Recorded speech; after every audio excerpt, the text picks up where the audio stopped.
Thank you so much for making that film. We have the producer here, Sara, Sluke. That was truly a film that changes your perspective and horizon of what you understand with the inmates, and I'm truly honored that you came here to talk about it today. Could you tell us how you found the project? Sure. First of all, thank you so much, everyone, for being here. This is an independent film that we have worked on for about 7 years. It was about 7 years ago that we first learned about the club. Christine, our director, had read an article in GQ magazine, and it was about the 1,000 Mile Club at San Quentin. So she told me about it. We're old friends from film school, and I just had no idea. I had no idea there were programs like that. I couldn't imagine the fact that, you know, these men, incarcerated men who would have the strength of physical strength as well as the mental and emotional strength that it would take to run a marathon inside prison. So it was just a project we felt very strongly about, and we really just wanted to do anything we could to learn more about it ourselves and then to capture it.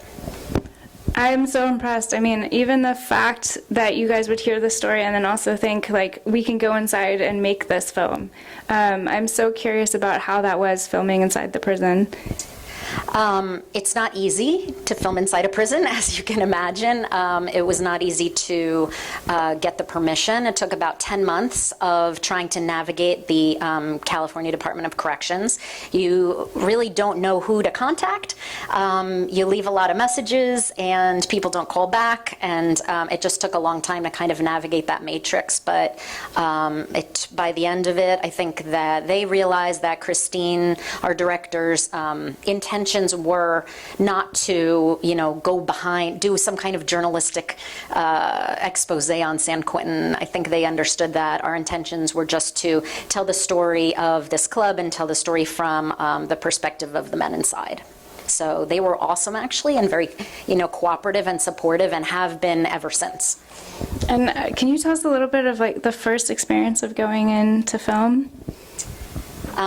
Sure. My first time going in was marathon day, and I had no prior experience with the prison system at all. I did not know anything about it. All I knew was what I had seen on television and in films, which is very limited perspective, as we all know.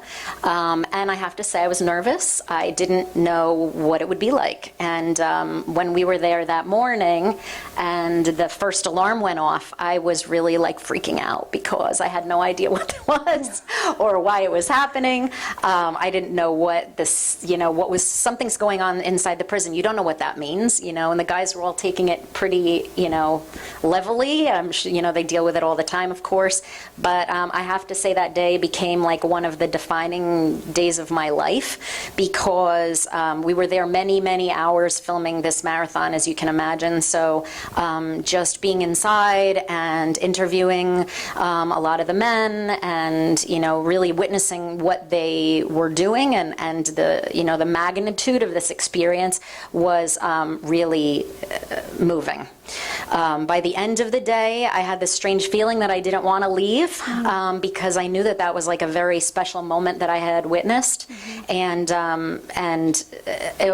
know, you're very torn because then, you know, I remember walking back to the parking lot, and all these guys who I had just spent the day with talking, and by the way, they do seem like people you know, they just want to talk, they're very open and cool, and it was you know, a strange feeling to know that I was going to sleep like in a regular bed in a regular house after that, and they all were just going back up to their cells. And most of them, I think that day, most of them could not take showers.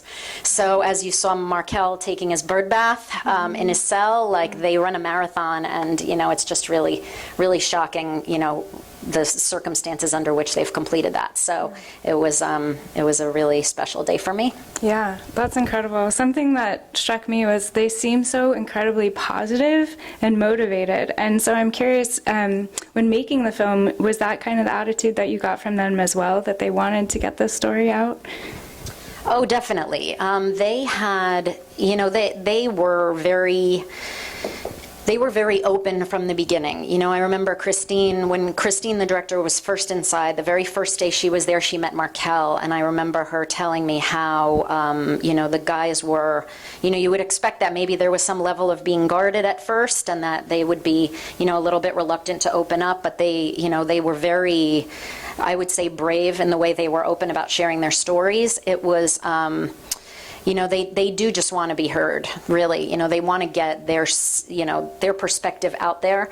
They had, you know, we're all used to watching. I've worked in true crime a little bit through my career, and, you know, we're used to seeing the perspective through those kinds of shows of, you know, law enforcement and the victim side, which is obviously very important, but this was a story that I hadn't really heard before, so we were interested in exploring that, and that's kind of like was the motivation for us to, you know, get started with it. And then thank goodness we had the cooperation of our subjects. Yeah, incredible to see their perspectives. Did they see the film, and how did they respond? They did. We were very excited. So through this long journey, that was always like one of our main goals, was just completing it so that we could show it to the guys inside. And in January, we got permission to show it. So we showed it in the chapel, and the guys were able to, the released men were able to go back inside. They got permission to do that, and the men who were still there got to see it. And it was really, you know, yet another one of these like riveting, moving experiences. They were very, it's watching it with a different audience, right, than with a film festival audience.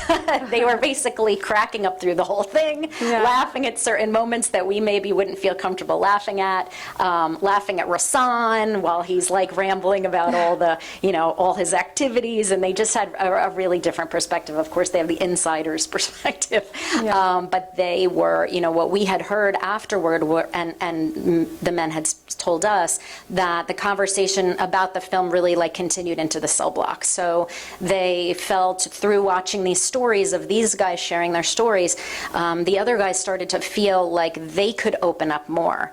And it really made them think about, you know, through Tommy sharing his story with his son, it really made